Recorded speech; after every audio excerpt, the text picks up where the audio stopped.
Eh bien, voilà comment les choses se sont passées.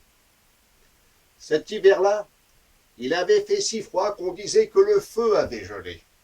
On disait même que les canards étaient restés collés, pris dans la glace des mares. En fait, pendant tout l'hiver, le sol était resté gelé et la neige était tombée par-dessus. Il faisait si froid qu'on avait même été obligé de rentrer les oies. Alors pendant tout l'hiver, les pauvres bêtes s'étaient contentées de manger du grain. Et quand le printemps est revenu, lorsque le soleil s'est mis à briller, lorsque la glace et la neige ont fondu, lorsque l'herbe s'est remise à pousser, et lorsque les fleurs sont écloses, eh bien on a pu sortir les bêtes, notamment les oies. Oh, elles se sont jetées sur l'herbe bien fraîche, comme de véritables goinfres. Elles avaient faim, mais elles avaient faim, elles avaient faim, mais qu'est-ce qu'elles avaient faim? Et puis, pendant qu'elles étaient en train de manger, cachées dans une haie, un animal tout roux et tout poilu les observait avec sa queue en panache, son museau pointu et ses oreilles également pointues. Le renard est sorti de sa cachette.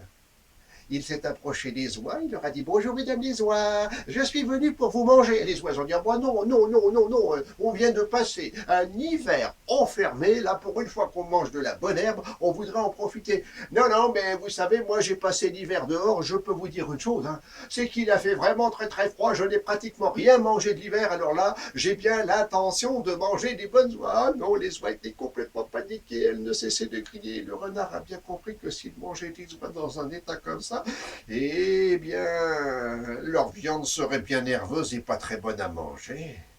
Non, non, il fallait les calmer, il fallait les réconforter pour qu'elles se laissent bien manger ensuite. Il leur a dit « Bon, ben, je vous accorde une dernière volonté. » « très bien, on dit les oies, très bien, nous allons trouver une solution. » Alors elles se sont concertées pendant un bon moment. Puis après s'être concertées, elles se sont mises en file indienne devant le renard. Et la première a commencé à faire sa prière pour recommander son âme au Tout-Puissant. Et quand elle eut terminé, ce fut le tour de la deuxième, qui également a recommandé son âme au Tout-Puissant avant de mourir. Puis quand elle a eu terminé, ça a été le tour de la troisième, qui en a fait de même. Puis elle est allée à la queue, et ça a été le tour de la quatrième, puis de la cinquième, puis de la sixième, puis de la septième, et ainsi de suite jusqu'à la dernière. Et bien après, ça a été le tour de la première, de la deuxième, de la troisième, de la quatrième, de la cinquième, de la sixième, de la septième, jusqu'à la dernière. Hein. Et quand la dernière a eu terminé sa prière, eh bien la première a repris.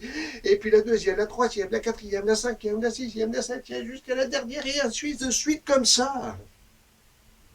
Mesdames et messieurs, j'ai une confidence à vous faire. À l'heure qu'il est, l'histoire n'est toujours pas terminée, parce que le renard, lui, attend toujours